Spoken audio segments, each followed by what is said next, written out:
안녕하세요. 암과 책의 오디세이 김세섬입니다. 오늘은 재활에 대해서 이야기하겠습니다. 수술을 마친 뒤 약 일주일 뒤부터 재활의학과에서 저는 재활을 시작했습니다. Fly me to the moon. 네, 재활치료라고 하면은 저희가 뭐 운동선수들이 받는 거 뭐 이런 걸로 알고 있는데요. 막 엄청난 기구들 모인 데서 막 산소호흡기 같은 거 이상한 거 뭐 마스크 쓰고 막 트레드밀 위에 달리고 막 옆에서 할 수 있어, 할 수 있어 이러고 막 그런 게 떠올라요. 영화에서 봤던 거. 세솜님도 그렇게 받으셨나요? 뭐 비슷하다면 비슷하고 좀 다르다면 다르다고 할 수 있겠습니다. 제가 받았던 재활 치료는 사실 무엇을 위한 재활이냐라고 생각해 봤을 때 이 네. 환자가 자신이 겪고 있는 지금의 어려움을 극복하고 그의 일상생활, 뭐 직장을 다녔다면 직장생활로 복귀할 수 있도록 돕는 여러 가지 프로그램에 참여하는 것인데요. 네. 재활센터가 그 병실에, 그러니까 병원에 1층에 있었어요. 아, 그래서 저는 제가 입원해 있던 입원실은 8층이었고요. 네. 그래서 8층에서 1층까지 엘리베이터를 타고 이동을 했습니다. 네. 그리고 나서 정해진 시간에 네. 가면 여러 가지 프로그램들이 이미 그러니까 제가 해달라고 요청하지 않았고요. 이미 병원에서 재활 프로그램을 저를 위해서 만들어 놨다고 해야 될까요? 예약을 해주셨어요. 아, 세솜님을 위해서 프로그램도 만들고 그래요? 프로그램을 만든 건 아니고 네. 프로그램은 원래 있었던 거고요. 온 세상이 혹시 세솜님을 위주로 돌아가는 건가요? 아, 제가 그래서 머리에 네, 혹시 저희가 걷고 있는 이 공원도 세솜님을 위해서 만든 건가요? 그만하세요. 정맥주님 네. 그만 놀리시고요. 네. 그래서 그 프로그램에 참여를 하게 되는데요. 네. 처음에 저에게 주어진 미션은 그 운동재활. 네. 그러니까 이 뇌수술을 받으면 어떤 증상이 많이 일어나냐면 그 편마비라고 해서 한쪽만 마비되는 경우가 많아요. 네. 이 양쪽 밸런스가 안 맞아서 왜 우리 걸을 때 보면은 바깥 사회에서도 좀 절뚝이시거나 뭐 뭔가가 좀 안 맞는 분들을 가끔 보잖아요. 네. 네, 그런 경우가 일어날 수 있어서 그것들에 대해서 각별히 병원에서도 신경을 쓰는 눈치였고요. 네. 그리고 저 같은 경우는 이제 언어 능력과도 이제 밀접한 관계가 있는 부위가 다쳤기 때문에 네. 이 사람이 얼만큼 언어 능력을 발휘할 수 있나, 이 사람이 얼만큼 과거 기록을 다시 재조립할 수 있나, 네. 이 사람이 얼만큼 미래를 설계하고 시뮬레이션하고 문제를 해결할 수 있나, 네. 이런 여러 가지 재활들을 치료를 받았습니다. 네. 이게 코스가 어떻게 되는 거죠? 그럼 하루에 한 번 받는 건가요? 재활을? 네, 처음에는 하루에 한 번이었어요. 네. 제가 그 길게 휴일들이 좀 쭉 이어져 있었고 그 네. 휴일들이 끝난 다음에는 재활 프로그램들이 이제 되어 있다고 병원에서 말씀을 해주셔서 몇 시에 내려가시면 됩니다 하고 내려가면 저의 이름이 리스트에 올라가 있는데 처음에는 재활센터 가서 되게 놀랐어요. 왜냐면 사람이 너무 많은 거예요. 그쵸. 그리고 그 사람 중에 대부분이 굉장히 건장한 청년들이에요. 그러니까 아, 느낌은 무슨 네네. 느낌이냐면 대학교 신입생 오리엔테이션인 것 마냥 네. 몸 좋은 이제 그 남자 대학생, 여자 대학생들이 막 쭈르륵 서 있어요. 몸이 아주 좋더라고요. 네, 군인처럼 아주 기강이 확실히 잡혀가지고 그들이 저희를 막 도와줘요. 그러니까 네. 이 환자들은 조금 몸이 불편하죠. 네. 걷는 것도 불편하고 여러 가지 불편한데 그들이 저희를 막 서포트해줘서 깜짝 놀랐던 기억이 나요. 왜 이렇게 재활센터에 사람이 많아? 네. 이 사람들은 뭐 간호사도 아니고 의사도 아니고 이 사람들은 뭘까? 근데 지금 생각해보면 그 아마 재활의학, 물리치료 이쪽을 전공하는 학생들이 인턴으로 와서 좀 근무를 해줬던 거 아닌가 싶은 생각도 지금은 들어요. 거기 이렇게 명찰이 달려 있더라고요. 무슨 대학교, 뭐 네. 무슨 학생, 뭐 수련생인가 실습생, 네. 뭐 이렇게 명찰이 달려 있었어요. 근데 그 실습생들의 태도가 굉장히 인상적이었던 것이 네. 이제 그런 일들을 하다 보면 솔직히 좀 지루하거든요. 재활이라는 게 여러분 되게 단순한 업무를 반복하는 거예요. 네. 그리고 그거를 저는 환자 입장이니까 저한테는 새롭죠. 근데 그 지도하는 그 선생님이나 치료사 네. 입장에서는 그 했던 것도 하고 이 환자 또 하고 저 환자 또 하고 그러니까 사실 막 다른 생각이 날 수밖에 없어요. 근데 네. 그럼에도 불구하고 굉장히 진지한 자세로 응원하는 모습으로 그렇게 있어줬다는 게 약간 처음에는 이상했거든요. 이 네. 사람들 다 뭐야 이렇게 정신없게. 근데 나중에는 그런 사실에 사뭇 감동을 받기도 했습니다. 그럼 재활을 하는 환자들 옆에서 그 실습생들이 막 도와주고 뭐 네. 지도해주고 그러는 건가요? 네, 예를 들자면 뭐 자전거 타기도 재활의 일종이고 네. 트레드밀을 뒤로 걷고 앞으로 걷고 뭐 이런 여러 가지 활동들이 있는데 네. 그러한 활동들을 할 때 뭐 트레드밀을 세팅한다든지 아니면은 저희 환자들은 쓰러질 수가 있어요. 그리고 그쵸. 낙상이라는 거는 굉장히 위험하게 병원에서는 취급되거든요. 네. 왜냐면 멀쩡하던 사람도 계단에서 한번 뭐 넘어지면은 크게 다칠 수가 있잖아요. 원래 이 사람을 제일 많이 죽이는 인간의 발명품 중에 하나가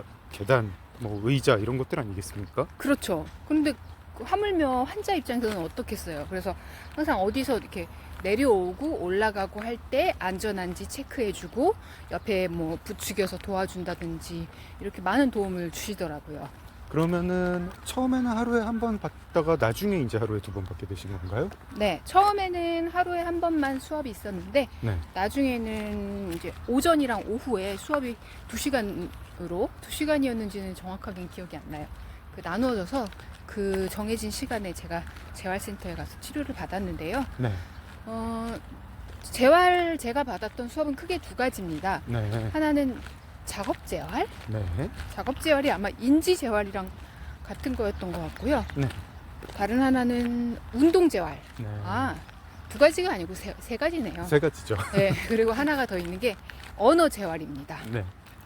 이렇게 세 가지로 구성이 되어 있고, 가서 이름 저 왔습니다. 뭐 그러면은 거기서 어디로 가라고 안내를 해줘요. 네. 아까 말씀드렸던 그 청년들이 네. 선생님께 인도를 해주면 선생님이 이거 하세요. 이거 10번 하세요. 여기서 여기까지 걷는 거 되겠어요? 한 다리 들고 걸어보세요. 하면서 뭔가 저한테 미션들을 주세요. 그리고 네. 하는 걸 좀 지켜보시다가 그 선생님은 그 시간 동안 저만 담당하시진 않거든요. 선생님이 동시간대 맡고 있는 다른 환자들이 좀 있어요.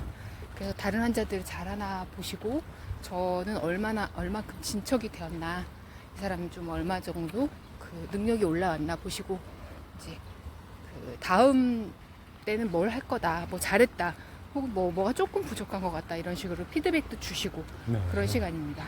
사실 보호자는 그 재활치료실에 들어갈 수가 없기 때문에 안에서 뭘 하는지 좀 궁금했어요. 그렇죠. 네. 보호자는 아마 한 명이, 그러니까 되게 위급한 환자의 경우 이 재활을 침대에 누워서 받는 환자도 있어요. 네. 여러분 깜짝 놀라실 거예요. 침대에 누워있는 사람이 대체 무슨 재활을 받아요? 근데 그 환자조차도 예를 들면 퍼즐을 푼다거나 네. 손을 이렇게 조금 만지작해서 뭘 조립한다거나 하는 그런 정도의 아주 간단하고 쉬운 프로그램에 참여하기도 합니다. 그러면은 재활 어떤 내용으로 받으셨는지 좀 설명해 주시겠어요? 일단 운동 재활, 이거는 뭐 아까 자전거 타기 말씀하셨고요. 네. 뭐 걷기 뭐 이런 게 좀 있나 보죠?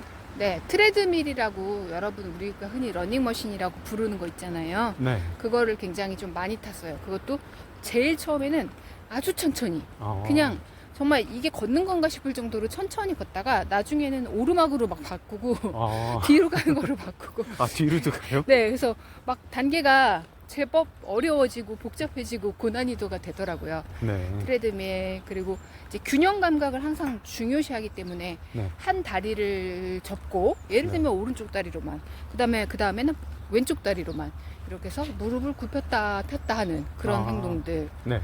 또 뭐 여러 가지 재활 기구들이 있어요. 네. 아마도 재활 기구 전문 회사에서 만든 것 같은 그런 제품들인데 거기에 앉아서 예를 들면 뭐 중심 잡기 그런 것들도 하고 여러 가지로 또 몸의 밸런스를 찾는 작업들을 했었고요. 거의 다 하체 쪽 재활이네요. 하체 쪽을 훈련하는 그런 내용이네요. 얘기하다 보니까 정말 딱 그렇네요. 상체 힘을 쓰는 건 없었어요. 저 같은 경우는. 네. 그리고 병원에서도 상체를 걱정하진 않았고요.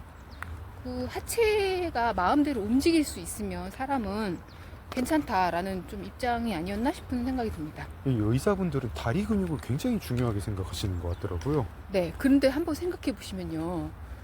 우리 몸에서 제일 중요한 게 허벅지, 코어, 배, 엉덩이 이런 쪽 아닌가 싶은 생각이 들어요. 우리 몸에서 중요한 거 눈이랑 뇌 아니에요? 그러니까 눈이랑 뇌다. 그렇죠. 그 다음으로. 아, 네. 네. 왜냐면 다리가 제대로 움직이지 않으면 네. 우리가 원하는 곳으로 마음대로 갈 수가 없잖아요. 네. 그래서 되게 제일 중요한 건, 몸에서 제일 중요한 건 다리가 아닐까? 그런 생각 들어봤습니다. 네. 작업 재활은 어떤 거죠? 작업 재활은 이제 인지 재활이기도 한데요. 네. 우리가 어느 정도 인지력을 가지고 있는지, 네. 어느 정도로 좀 뭐 사물을 파악하고 네. 문제를 해결할 수 있는지, 기억력은 또 단기 기억은 어떤지 이런 것들에 대해서 알 수 있는 이런 것들을 강화하는 프로그램들로 구성되어 있고요. 네. 좀 약간 컴퓨터 게임 비슷해요. 아, 선생님이 가면은 작은 노트북을 저를 위해 켜주세요. 네. 그럼 거기에 여러 가지 프로그램들이 있고, 네. 그 프로그램 중 하나를 이제 몇 가지를 이렇게 세트로 만드셔서 이걸 풀어보라고 하고, 푸는 저를 이렇게 가만히 관찰하세요. 네. 이 사람은 뭘 잘 푸나, 뭐를 못하나, 이런 것들을 좀 보시면서 뭘 발전해야 되나, 이런 것들을 코치를 해주시곤 합니다. 저 같은 경우는 저기를 못했어요. 뭐냐면 숫자를 불러주고 그 숫자를 거꾸로 다시 말하는 게임 같은 게 있거든요. 네. 예를 들어 1, 2, 3, 4, 5라고 해볼게요. 그러면 5, 4, 3, 2, 1 이렇게 말하면 되는 거예요. 네. 근데 그게 생각이 안 나요. 음. 여러분 되게 간단할 것 같지만 한번 해보세요. 되게 어렵고 안 돼요. 저한테 한번 해봐 주세요, 지금. 98729. 92789? 아, 이렇게 하는 건가요? 네. 어렵네요, 이거. 어려워요, 은근히. 그래서 이런 것들이 되게 어렵고, 네. 패턴 찾기, 얘네들은 어떤 패턴으로 되어 있을까, 방금 전에 어떤 그림을 4개를 보여준 다음에 다시 사진이랑 그림을 10개를 보여줘요. 너가 방금 전에 봤던 거 골라. 10개나 보여줘요? 지금 개수는 정확치 않습니다. 아, 네. 10개 아니고 6개였던 것 같기도 하고요. 네. 게임이 너무 많아요. 이것도 다 커스터마이징 하기 나름이라서 4개 보여주고 5개 중에서 4개 찾으라고 할 수도 있고요. 네. 그래서 그런 식이에요. 사실 제가 그 재활 앱을 휴대폰에 깔아가지고 저도 좀 해봤는데 어려워서 못하겠더라고요. 네, 근데 이 재활 프로그램 같은 경우는 조금 시간이 되시는 분들은 그냥 해보셔도 좋을 것 같은 게, 이거를 많이 훈련을 하면 나중에 치매 예방이라든지 네네. 우리의 인지력을 높이는 데 있어서 나쁠 게 없다라는 생각이 좀 들었어요. 앱스토어에도 치매 방지용 뭐 이렇게 써 있더라고요. 아, 네. 언어 재활 얘기만 하고 오늘 분량을 마칠까요? 언어 재활은 어떤 거였습니까? 언어 재활은, 그러니까 그 운동 재활이랑 작업 재활이 바깥에서 좀 이렇게 남들이 다 저를 볼 수 있어요. 제가 걷는 거, 서 있는 거, 문제 푸는 거를 볼 수 있다면, 언어 재활 선생님 방으로 제가 들어가고 문을 딱 닫습니다. 네. 언어 재활 선생님은 자신의 단독 룸이 있어서 네. 거기서 이야기를 하는데요. 처음에 언어 재활 선생님이 문제지도 아니고 뭘 풀어보라고 주셨어요. 네. 그래서 그거 문제를 풀었죠. 그랬더니 이제 나중에 알려주시기를 그 문제를 거의 맞추지 못했다고 하더라고요. 그래서 그런데 처음 시간엔 되게 멍했어요. 무슨 얘기를 하는지도 잘 모르겠고, 네. 뭐라고 제가 대답을 해야 될지도 모르겠고. 네. 근데 되게 신기했던 거는, 시간이 가면 갈수록, 그러니까 어제 나오지 못했던 말이 오늘 나오고, 오늘 안 나왔던 말이 내일 나오고, 이런 식으로 상황이 좋아진다는 게 느껴지더라고요. 저 개인적으로도. 네. 그래서 되게 신기했고, 언어재활 선생님은 여자 선생님이셨는데 저랑 좀 나이도 비슷한 선생님이 굉장히 많이 용기를 불어 넣어주시고, 또 되게 친근하게 할 수 있다, 그리고 그렇게 안 해도 된다, 다르게 해도 된다, 이런 식으로 환자들한테 굉장히 따뜻하게 대해주셔서 감사했던 기억이 납니다. 재활 치료사분들이나 옆에서 같이 재활을 받던 다른 환자 동료분들 이야기도 되게 궁금한데 다음에서 한번 들어볼까요?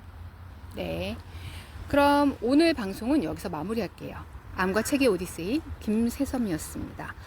여러분의 좋아요, 댓글, 구독 감사드려요. Stand by me, Stand by me, darling, darling, darling.